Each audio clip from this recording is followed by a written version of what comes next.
총선이 끝났습니다. 민주당이 비례정당 의석을 포함해서 180석을 얻었습니다. 그야말로 슈퍼 여당이 된 것이죠. 강력한 추진력을 가지게 됐습니다. 그런데 그만큼 막중한 책임도 생긴 것이죠. 이제 진짜 실력을 보여줘야 할 때가 아닌가 생각이 듭니다. 재선에 성공하신 분입니다. 민주당 박주민 서울 은평갑 당선인과 함께 이야기 나눠보겠습니다. 박주민 당선인 나와 계십니까? 네, 안녕하십니까. 네. 다시 한번 당선 축하드리겠습니다. 네. 예. 자, 우선 소감과 함께 유권자들에게 박주민을 선택한 이유 무엇이라고 생각하는지 소감하고요. 배경 좀 말씀해 주시죠. 예. 지난 4년간 제가 이제 국회의원으로서 활동을 하면서 부족한 점도 많았을 텐데 다시 한번 지지하고 성원을 보내주신 많은 분들께 진짜 진심으로 감사하다는 말씀 드리겠고요. 아무래도 제가 좀 선택을 더 받을 수 있었던 이유는 네. 그동안 4년 동안 제가 지역에서 했던 활동들 네. 그리고 그것을 통해서 축적했던 여러 가지 경험들 그리고 그런 것들을 반영한 좀 꼼꼼한 지역 공약 덕이 아니었나 이렇게 네. 생각하고 있습니다. 네. 네. 꼼꼼한 지역 공약 덕분이다. 예. 네. 자, 오늘 아침 언론들도 많이 보도가 있습니다만 180석의 위력에 대해서 이야기를 많이 하고 있습니다. 꿈의 숫자다는 그런 표현도 있고 100년에 한 번 볼까 말까 한 숫자다는 네. 얘기도 있는데 네. 어쨌든 슈퍼 여당이 됐는데요. 이게 참 부담이 되실 것 같아요. 어떻습니까? 예, 사실 어제 이제 비공개 최고위 간담회를 했었거든요. 네. 비공개 최고위 간담회에서도 주로 나왔던 이야기가 이 승리의 분위기를 자축한다든지 이런 것보다는 이 많은 의석을 네. 만들어주신 국민들 뜻에 부합하도록 잘하려면 어떻게 해야 되느냐. 네. 이런 것들을 주로 좀 얘기를 했습니다. 그 정도로 저희들이 지금 무겁게 받아들이고 있고요. 네. 여러 가지 지금 많은 고민들을 하고 있습니다. 네. 이번에는 그동안 선거에서 보여줬던 유권자들의 황골분할 구도가 아니고, 그 역시 이제 표현대로 슈퍼 여당을 만들어줬는데, 의정 활동에 있어서, 입법 활동에 있어서 이게 합치, 이걸 우려하는 국민적 시각이 많거든요. 좀 독단적으로 가지 않을까 하는 걸 우려도 있는데, 그에 대한 얘기는 좀 없었습니까? 근데 어제 최고위에서 얘기하는, 내용 중에 하나가 저희가 비록 의석수는 많아졌지만 그렇다고 해서 야당들을 무시하고 네. 국회를 운영해서는 안 된다라는 얘기를 많이 했죠. 네. 자, 어쨌든 이번 선거가 여러 가지 많은 분석을 낳고 있습니다만은 민주당은 텃밭인 호남 그리고 통합당은 또 영남 이렇게 석권했단 말이죠. 이게 지역주의 다시 재불거졌다 이런 비판도 나오고 있는데 이 부분에 대해서 간단하게 생각하신 부분이 있다면 말씀해 주시죠. 예, 말씀하신 대로 이제 이번 선거가 여러 가지 이제 의미와 이런 것들이 있을 텐데, 그러면서도 좀 아쉬웠던 게 영남 지역에서 저희가 특히 대구 경북 쪽에서는 의석이 네. 없어지고, 그 다음에, 부산 지역도 전에 있었던 의석도 줄어드는 결과를 낳았거든요. 네. 그래서 좀 다양한 경로로, 다양하게 좀 더 많은 국민들을 설득해 나가는 작업이 필요하구나라는 생각을 하게 됐습니다. 네. 비례대표 정당에 대한 투표율을 보면은, 결국 진보와 보수의 대결 구도는 비등비등하다. 또, 180석을 획득을 했긴 했지만, 통합당도 상당히 경합 지역을 많이 거쳤던 만큼 이 부분에 대해서 아직까지 여론은 양분되어 있다 이런 지적들 분석들이 많습니다. 거기에 대해서는 어떻게 보시는지요? 네, 맞습니다. 여러 가지 저희들이 이제 의석을 많이 가져올 수 있었지만 또 다르게 생각하시는 국민분들도 많다라는 것들을 확인할 수 있었던 선거거든요. 그래서 네. 제가 아까 말씀드렸던 것처럼 여러 가지 정책과 또 그런 것들 또 여러 가지 다양한 경로를 통해서 네. 많은 국민분들하고 좀 얘기 나누고 그런 과정들이 여전히 많이 필요하구나 이런 생각을 하게 됐습니다. 네. 자, 어쨌든 21대 국회가 민주당과 통합당의 양강구도 체제가 다시 이루어졌는데 이 구도 견제하기 위해서 준연동제 비례제 도입한 것 아니겠습니까? 예. 네. 의미가 굉장히 유명무실했는데 여기에 대해서 민주당이 좀 입장이 있어야 될 것 같아요. 네.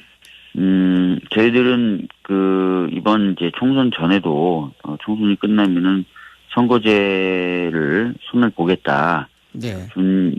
저희가 이제 준연동제를 도입했던 가치와 목표인 소수의 가치 네. 이런 것들도 국회에 들어올 수 있도록 하되 위성정당이 만들어지는 부분은 좀 손을 보겠다라는 말씀을 드렸었거든요. 그래서 네. 아마 21대 국회 때 이 부분도 역시 핵심적으로 중점적으로 논의가 될 것이라고 생각합니다.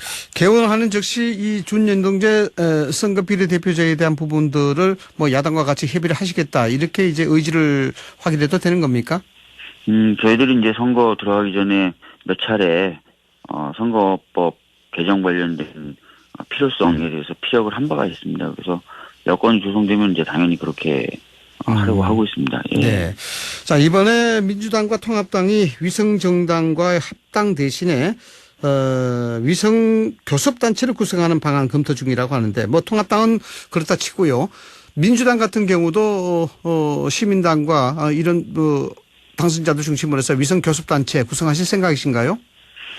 저희들은 아직 뭐 그런 생각은 없습니다. 저희들은 그런 생각이 없고 애초에 말씀드렸던 방식과 경로대로 가는 것 이야기하고 있습니다. 예. 네. 지금 뭐 일각에서는 뭐 억측이긴 합니다만 예측이긴 합니다만 공수처장 임명과 관련해서 시민당의 교섭단체 구성을 통해서 공수처장 임명에 좀 유리한 면을 만들어 보겠다 이런 지적들 됐는데 거기에 대해서는 어떻게 생각하시는지요?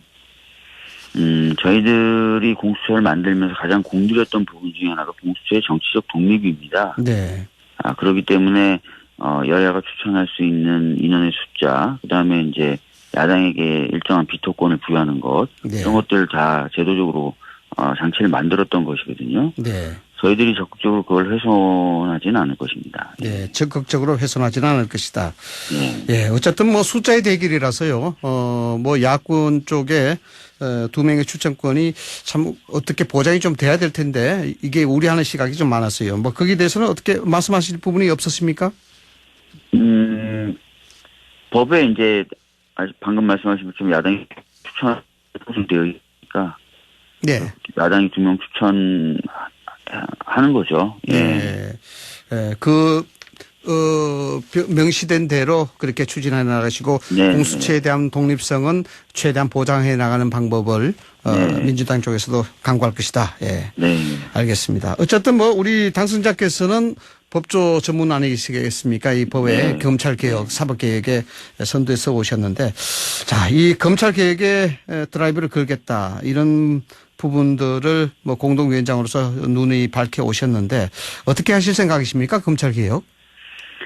뭐 지금 검경 수사권 조정 관련된 법 그리고 공수처 설치 관련된 법은 지난 번에 통과가 됐죠. 네. 이제 공수처 설치를 눈앞에 두고 있는 상황이라서 공수처 설치가 잘 되도록 야당하고 그 처장 추천위원회 구성 등에 대해서 잘 이제 협의를 해 나가야 될 것 같고요. 그 외에 저희들이 이제 생각했던 것 중에 하나는 검찰 개혁과 아울러서 경찰 개혁을 좀 해야 된다라는 것이었지 않습니까? 그래서 네.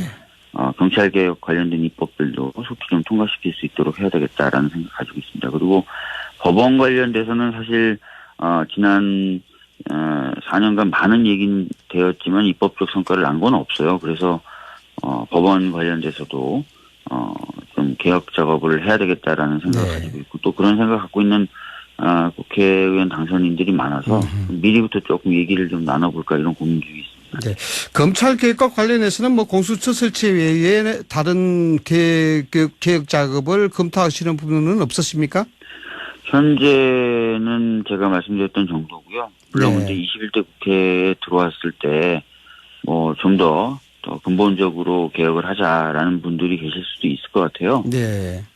물론 그렇게 되면 당연히 더 논의가 되겠지만 현재로서는 없다. 네. 이렇다라고 말씀드린 겁니다. 예. 뭐 시중에 여러 가지 소문이 많습니다. 뭐 윤석열 검찰총장이 임기 보장에도 불구하고 낙마되지 않겠느냐 이런 얘기들도 나오는데 여기에 대해서는 어떻게 생각하고 계십니까? 글쎄요, 뭐 저희가 아직 그런 부분을 얘기하거나 한 건 없습니다. 예. 네. 경찰 개혁에 대해서 말씀해 주셨는데 뭐 검찰에서 경찰 개혁을 하신다 그러면은 뭐 구체적으로 어떤 방향으로 진행이 될까요? 아시다시피 이제 그 자치경찰제 확대라는 부분도 하나 있고요. 그 다음에 이제 수사권의 많은 부분을 경찰 쪽에 지금 이관이 되기 때문에 그 수사권을 잘 행사할 수 있도록 독립되게 하는 그런 구조를 좀 만들어줘야 됩니다. 그래서 그런 작업이 하나 있을 거고 오래전부터 이제 거론되어 왔었던 경찰의 정보 기능을 어떻게 또 독립적으로 구성해서 잘 운영될 수 있도록 만들 것이냐 이런 것들도 다 네. 지금 제도적인 보완과 개선이 필요한 부분들입니다. 네. 정보 기능을 독립화시키는 부분 이런 것까지 이제 염두에 계시는데 시점은 어느 정도로 보십니까? 사실 이제 경찰 개혁 관련돼서 행안위 쪽에서 얘기가 된 지는 좀 됐거든요. 그래서 일단 행안위에서 기존에 이제 논의되었던 것들 배경으로 진행이 된다면은 사실 저희 생각은 20대 국회 내에서도 좀 할 수 있었으면 좋겠다라는 생각을 가지고 있거든요. 20대 국회라 그러면은 5월 전까지도 말씀하시는 건가요? 5월 30일 전까지요. 5월 30일 전까지. 이게 지금 지금 어제 좀 상황을 점검해 봤더니 야당이 선거 이후에 거의 지금 움직이질 못하고 있다 그래서요. 네. 조금 상황은 봐야 될 것 같습니다. 야당의 상황이 어떻게 되는지 보고 경찰 개혁은 본격적으로 추진하시겠다. 예, 알겠습니다. 자, 당선인께서는 뭐 최고인으로 활동을 하시고 또 검찰 개혁의 특위 공동위원장도 하셔서 상당히 비중이 높으신데 선거 관련해서요. 지방정부, 중앙정부, 그리고 입법부, 행정부까지 이 사관왕 타이틀을 차지한 게 이제 민주당이다. 이런 이제 얘기가 많이 나오고 있는데 사법부에 대한 부분들이 잘못되면은 사법부까지 장악했다. 이런 비난도 나올 수 있거든요. 여기에 대해서 좀 상당히 부담이 되실 것 같은데 어떻습니까? 글쎄요. 그런, 톤으로 그런 어떤 방식으로 제가 발의했었던 법원조직법 개정안이나 이런 것들에 대해서 평가하시는 보수 언론들도 있긴 있더라고요. 근데 제가 전에도 한번 최고위에서 공개적으로 발언한 바와 같이 제가 발의한 그 법원조직법 개정안보다 훨씬 더 세게 법원을 개편하는 법안을 미래통합당 의원님들이 발의를 하신 적이 있어요. 네. 그렇기 때문에 제가 이제 주장하는 방향이 여야 구분 없이 틀린 건 아니라는 것이죠. 그리고 틀린 건 아니다. 네. 네, 그래서 그런 우려나 이런 것들이 있긴 있지만 합리적인 부분이 있기 때문에 여기 의견을 잘 수렴해 가면서 추진해 보도록 하겠습니다. 예.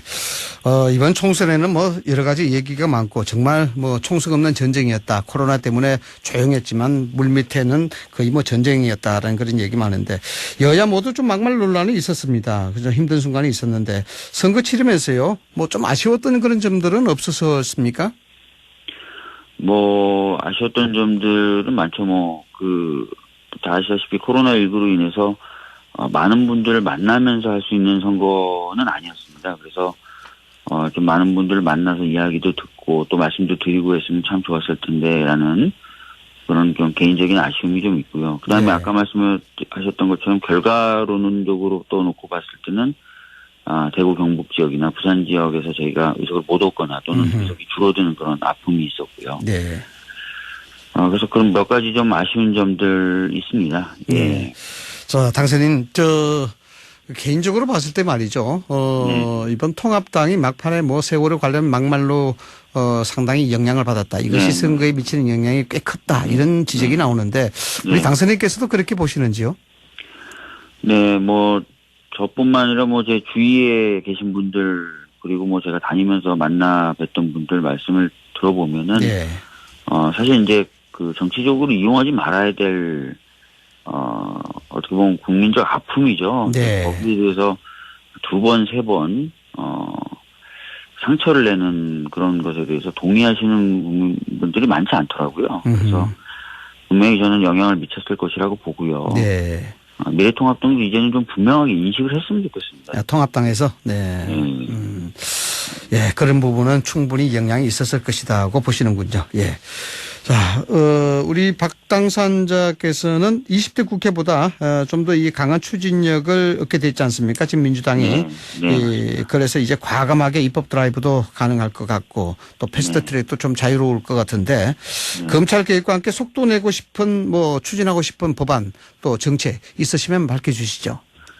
예, 우선 세월호 진상규명 관련돼서 몇 가지 입법 과제가 있습니다. 지금 현재 활동하고 있는 사회적 참사 특별위원회 같은 경우도 활동 기간을 연장해야 된다는 이야기가 있고요. 네. 그리고 이제 아까 말씀드렸던 것처럼 검찰 개혁을 넘어서서 이제 경찰 개혁 관련된 입법도 좀 해야 되고요. 네. 법원 개혁도 좀 해야 되고 그다음에 가장 이제 20대 때 많이 들었던 얘기가 국회가 너무 일을 안 한다라는 이야기였기 때문에 네. 일하는 국회로 좀 국회 시스템을 바꿀 필요가 있습니다. 일하는 국회 시스템. 네. 예, 그래서 그런 것들을 좀 하고 싶은 마음이 있습니다. 네. 자, 마지막으로 말입니다. 21대 국회 이제 조금 있으면 시작이 되는데 5월달 이후에 국회 임하는 각오 있으시면은 당선인께서 한 말씀 좀 부탁드리겠습니다. 예, 뭐 20대 국회 때는 뭐 여러 가지 일이 있었고 또 성과도 있었습니다. 그렇지만 어떤 입법의 성과라는 측면에서 봤을 때 미흡한 점이 많았었거든요. 그래서 그런 것들 좀 개선해서 21대 국회는 생산성도 있고 또 국민들이 신뢰할 수 있는 그런 국회로 좀 탈바꿈됐으면 좋겠고요. 그렇게 이제 가는 과정에 조금만 도움이라도 될 수 있었으면 좋겠습니다. 네, 알겠습니다. 다시 한번 당선 축하드리겠습니다. 네. 예, 감사합니다. 지금까지 민주당 박주민 서울 은평갑 당선인이었습니다.